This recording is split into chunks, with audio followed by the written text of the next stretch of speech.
All right, hey there, everyone. There have been enough questions and there have been enough changes to Project Quarm for me to make another quick video. So this is how to set up Project Quarm from the base. First thing you want to do is you want to find this link right here. This is from the TAKP site. I'll have it below so you can grab it really easily.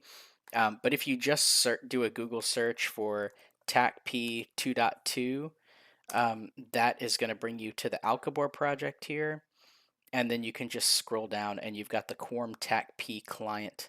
I've already got this downloaded and I created a folder called games in my local C, and then I just have another Quarm folder here. You'll also want to go to projectquarm.com and download the server files, which is an eqgame.dll. There was a special DLL that was released kind of in secret, and it escapes the frame rate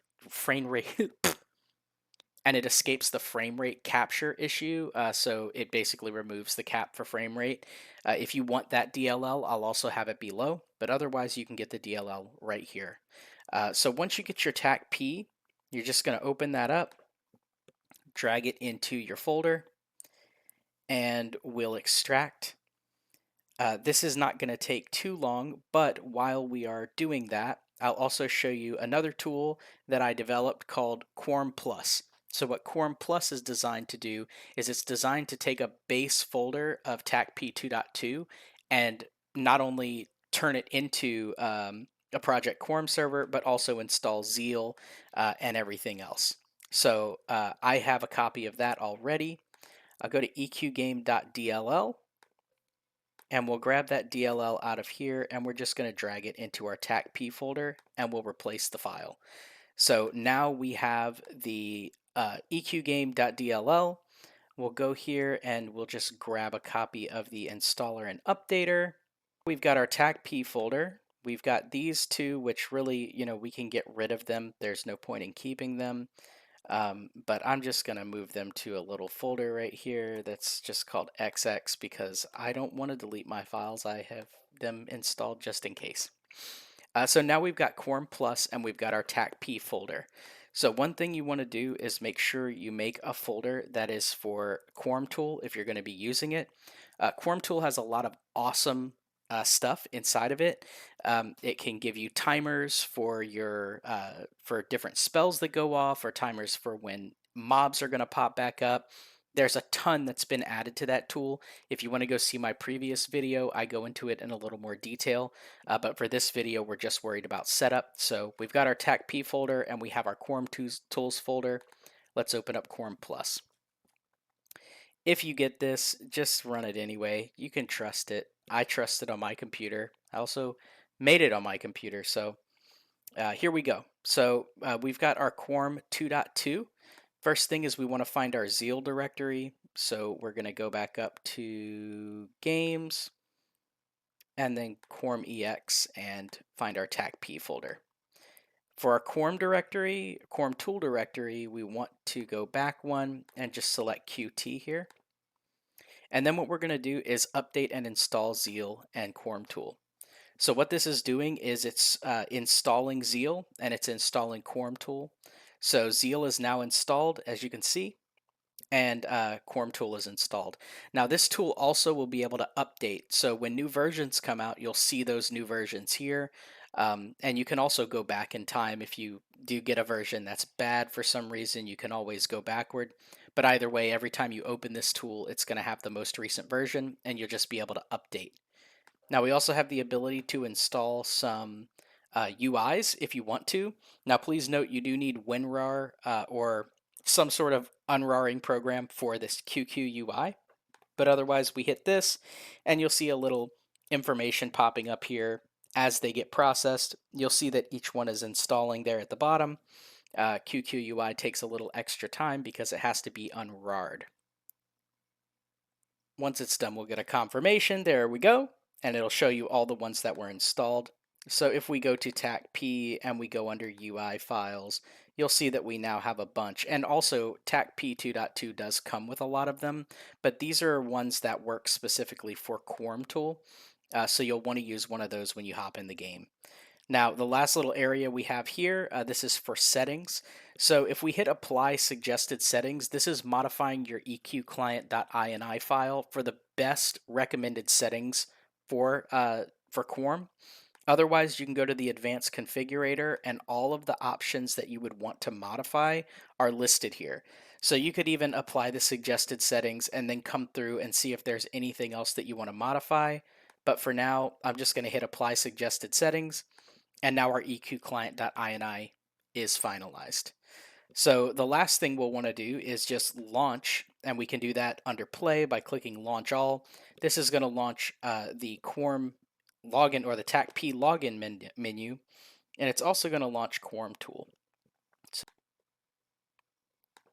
So when you get to this, if you really want to have like that classic EverQuest experience, you're going to want to disable all of these little extra models. These are the newer Luckland models. Personally, I like the classic models better.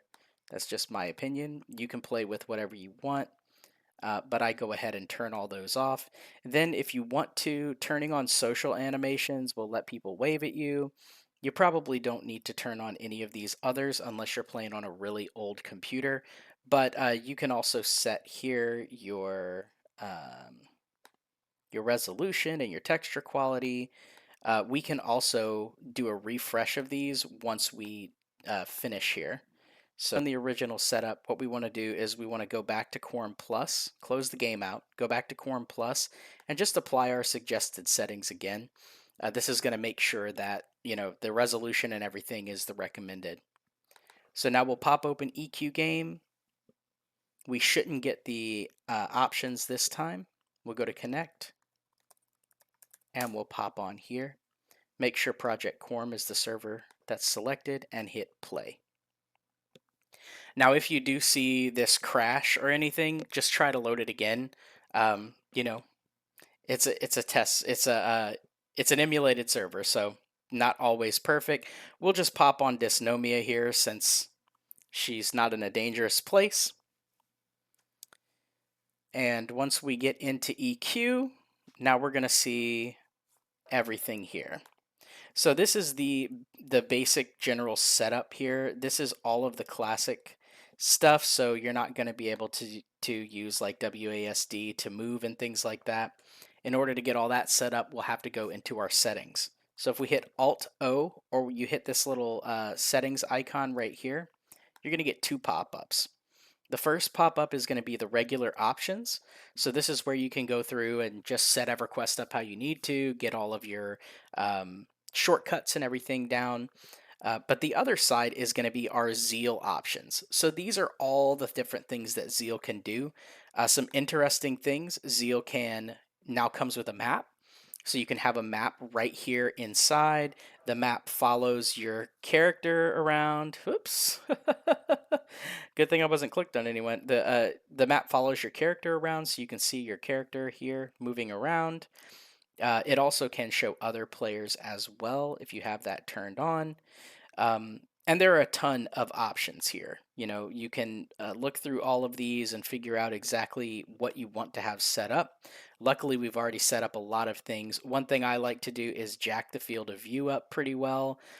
This might look kind of silly, but when you're able to zoom out, you can see the amount of space that you can see is enormous with this, and it's really awesome. You also have a target ring that you can turn on, so when you click on a target, you'll get to see their con.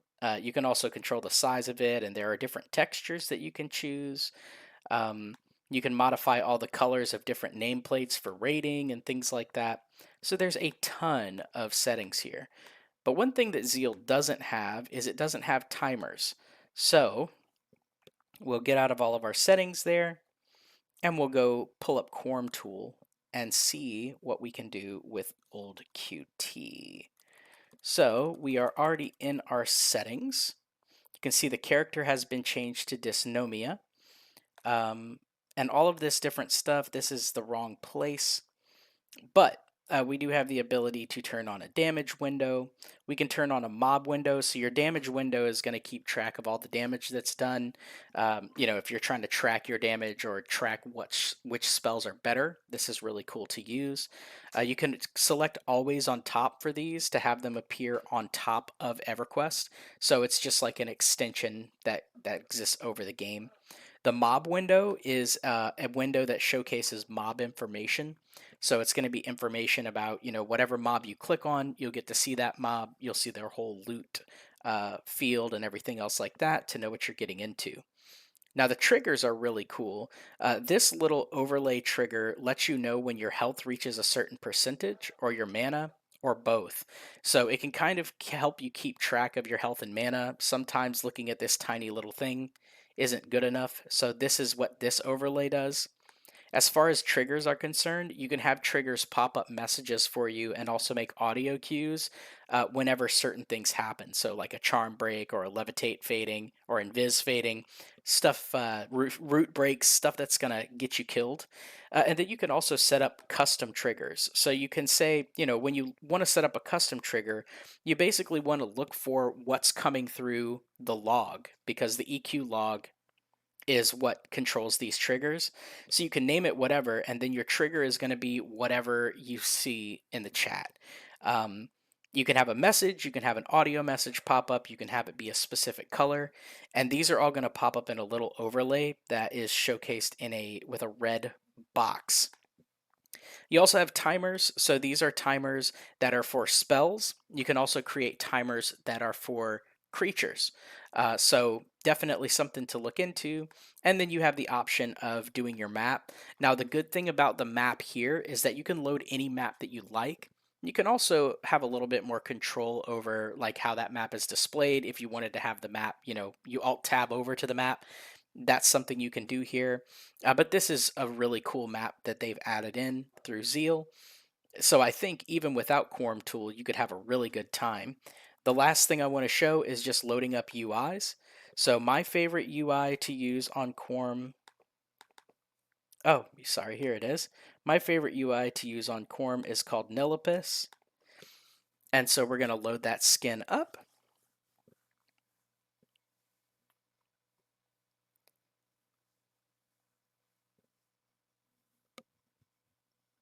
And once we get it loaded, now you'll see things are a lot easier to see. You've got this much larger window here for your character information.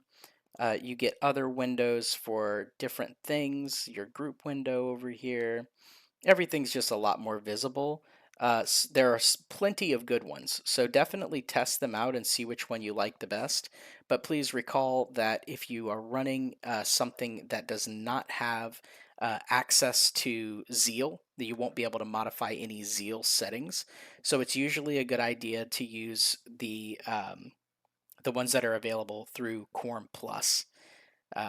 So the last thing that I will show is just one more skin that I really like, and it is this Crustle. This skin is really cool because everything in it just looks amazing, at least in my opinion. I like the giant health bars. I like all of the information that it shares. So you can see here we've got a pretty beefy health bar, looking pretty nice. When you target something, you also get a health bar on them, except that's a corpse. Your pet also gets that same sort of information, and this would be like your group window and your stats window. You've also got all your buffs over here, which we would want to probably move to the corner. And then we have your regular menu. The only thing I don't like is that it says Crustle, but hey, you can't have everything. Um, so your spell book here, everything else is basic EQ stuff. So I hope that you found this at least partially informative. You can get up and running with Project Quarm in about 15 minutes or so, and using the Quarm tool or using Quarm Plus, and using Quarm Plus is going to make it a lot quicker for you. So I hope you've had a fun. I hope you're enjoying Project Quarm, or you plan to enjoy Project Quarm. This is a fun server. It's meant to just kind of get in and enjoy. This is not a rush to the end game. This is just a slow climb through the eras. Soon is going to be the Luckland release, and then after that, we're moving forward to the Plains of Power. So I hope that you enjoy your time on Project Quarm. And if you have any questions, you can find me, Gorlock, and Novaella in the Project Quarm Discord.